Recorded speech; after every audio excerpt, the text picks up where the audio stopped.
straight to questions today. And so let's start out with Seth Emerson, and then we'll go to Jake Rowe. Kirby, I know you've talked a lot about Jordan Davis and his impact, but I just curious, like, in your mind, is there a way to overstate how good he's been? And when you kind of describe to people the impact of a nose tackle in today's college football game and his impact, how would you describe it? I'll describe it as very impactful. I guess that doesn't help the description. His value, and I think when you talk about running the ball in the league we're in, you have to be able to have some sort of run game. You don't have to be dominant in the run game, but you got to be able to run the ball. And he makes us have more 3rd and 7 to 12s than we have 3rd and 2 to 4s, if you know what I mean.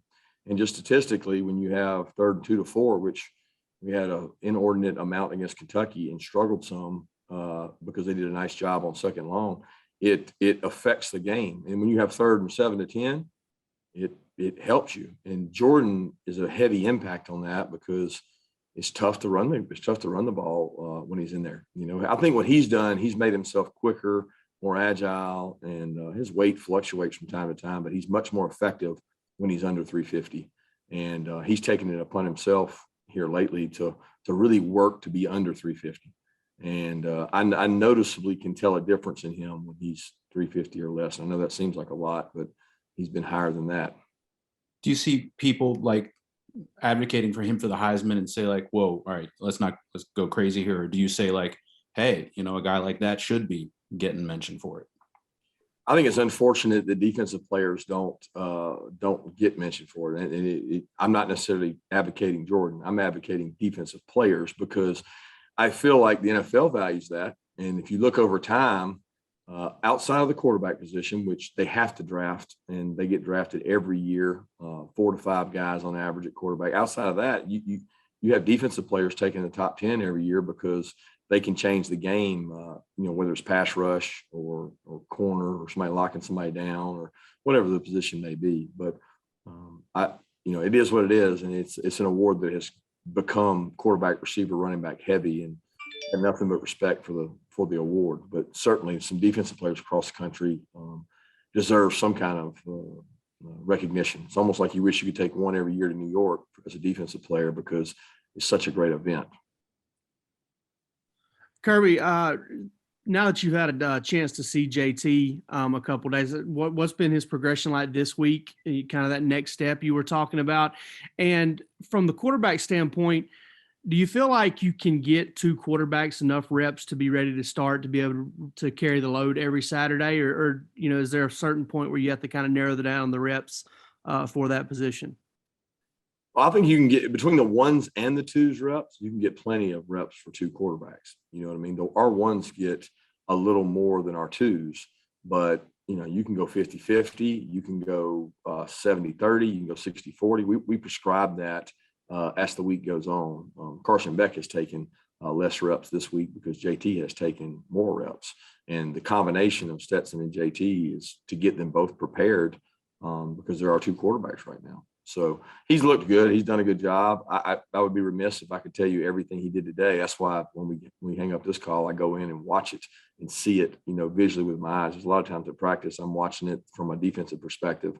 And then at night, I'm watching from a, quarterback perspective and also talking to Coach Mullen and the offensive staff about it. But he's done a good job. I wouldn't say that there's been a lot of limitations. It doesn't seem like there's been limitations in terms of what he can and can't do.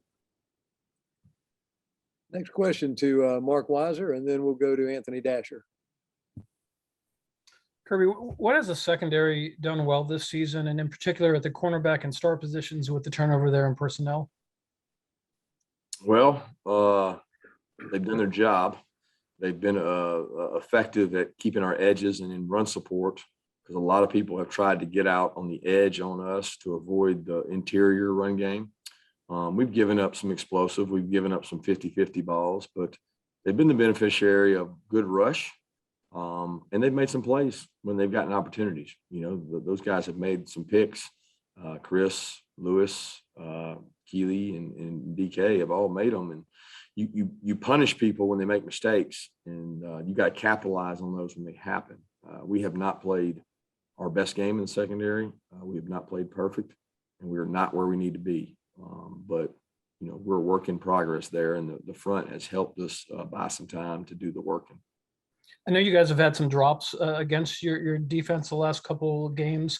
How much of that, though, is there any credit that goes to the defense for being in position and staying on a man until the play is complete?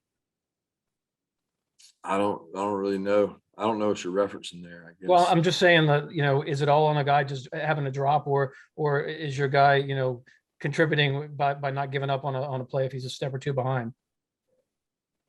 However you see it, I don't like for him to be a step or two behind. Yeah, I certainly don't feel good about drops, because those are just things for other people to see in the future. But again, I don't really know what play you're referencing there.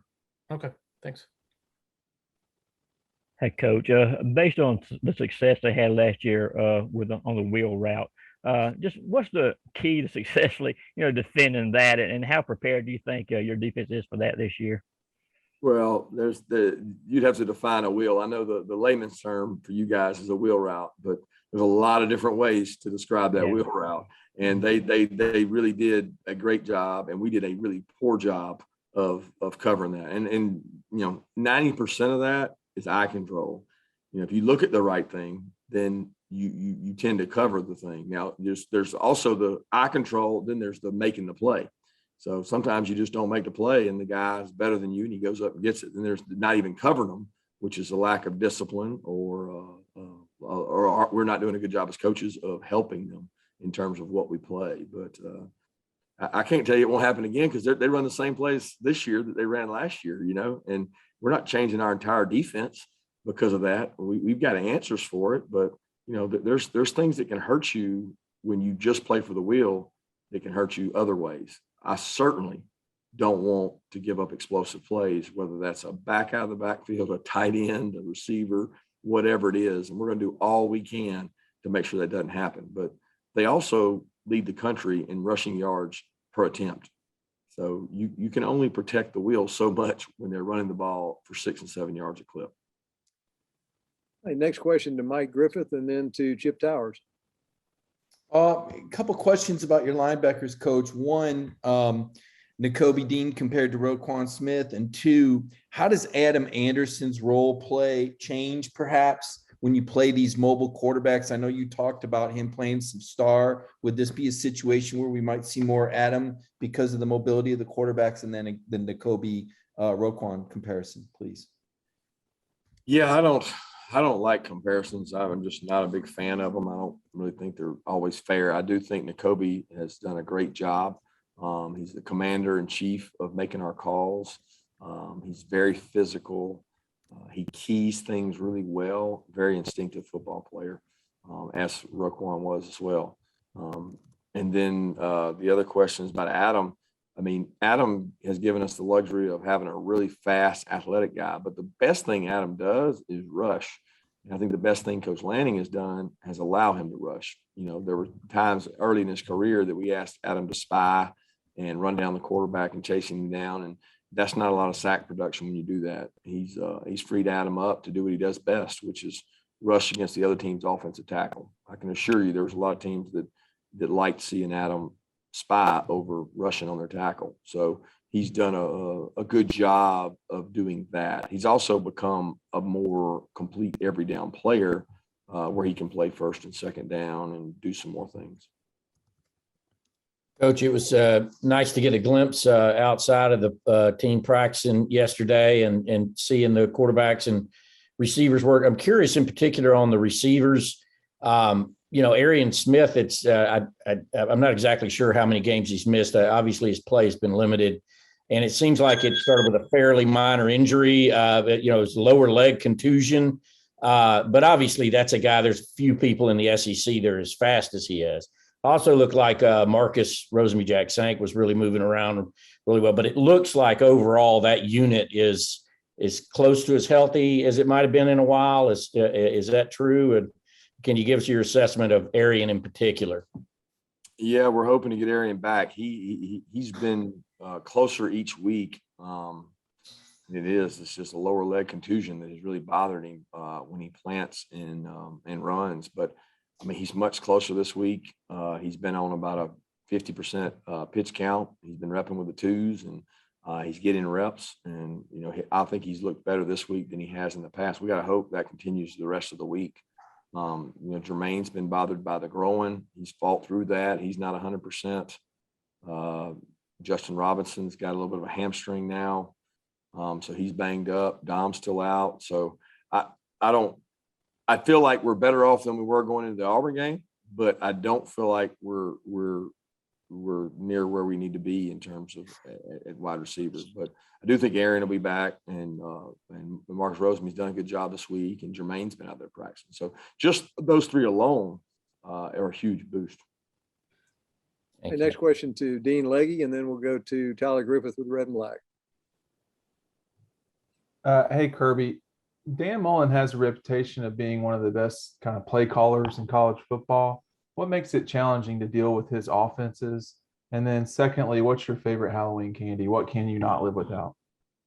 Sour Patch Kids. The best thing about Dan Mullen is he has packages of plays to accentuate his playmakers. So whether it was Kyle Pitts, Kadarius Toney, whoever it might be, he's always had the ability at Mississippi State, where he may not have had as many playmakers as he's had at Florida. He knows how to get them the ball. He does it in ways that he creates confusion. He moves people around.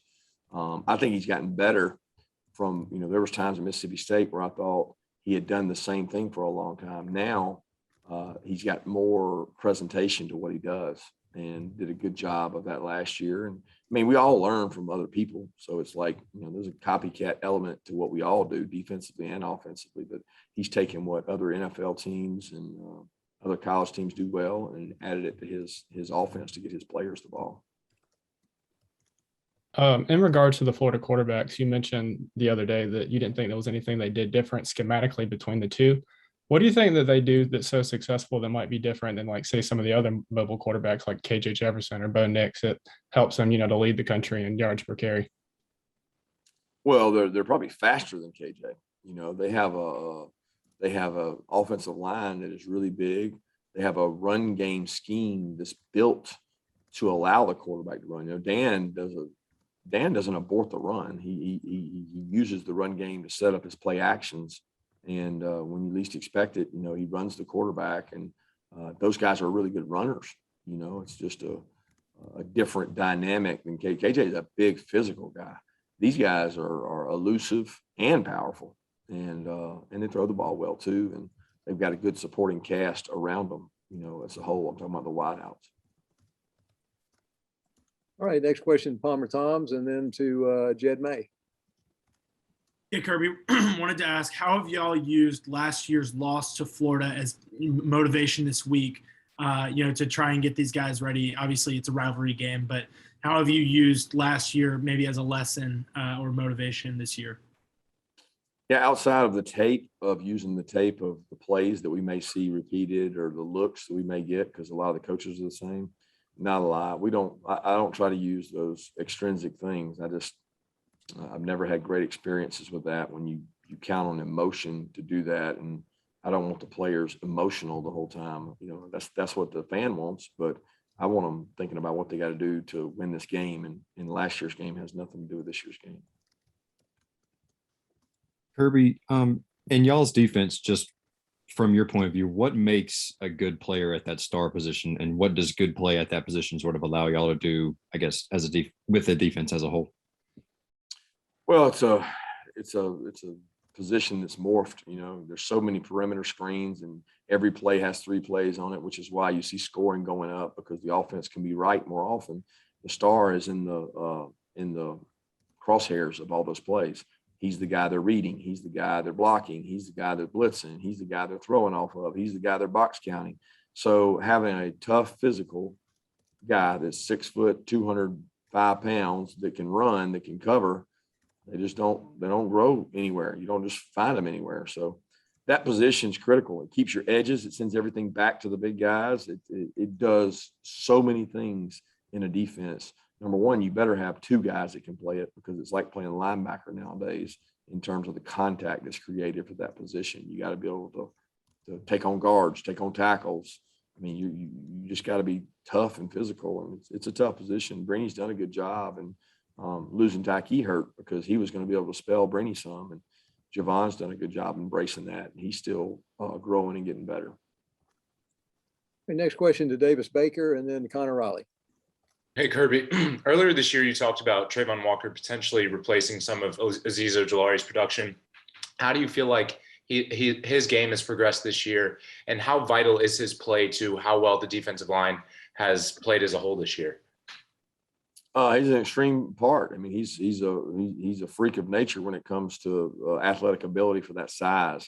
I don't know, how many years it'll be before I coach a guy that's that big, that can run like that and has really good stamina and great toughness and effort. So his stats may not be, the best in the world, or may not be what Azeez's are, but he's playing really well. He's playing really physical, and he's playing a lot of snaps, and really proud of what he's doing in terms of leadership for our team. Hey, Kirby, you talked a few seconds ago about Florida's quarterbacks and their ability to run, and that's obviously something Stetson brings to this offense. Going forward, not just this season, but in years future, is that something you want to incorporate more into this Georgia offense, having quarterbacks that do have the ability to run and not just scramble, but specifically quarterback designed runs? You want to have that? Yeah, I'd love to have that. I'd love to have the perfect quarterback that runs 4.5. He's 6'4". He reads things. He's great in the pocket. I'd love to have that, but I'm not necessarily saying I have to have it. I got to have the guy that gives us the best chance to win.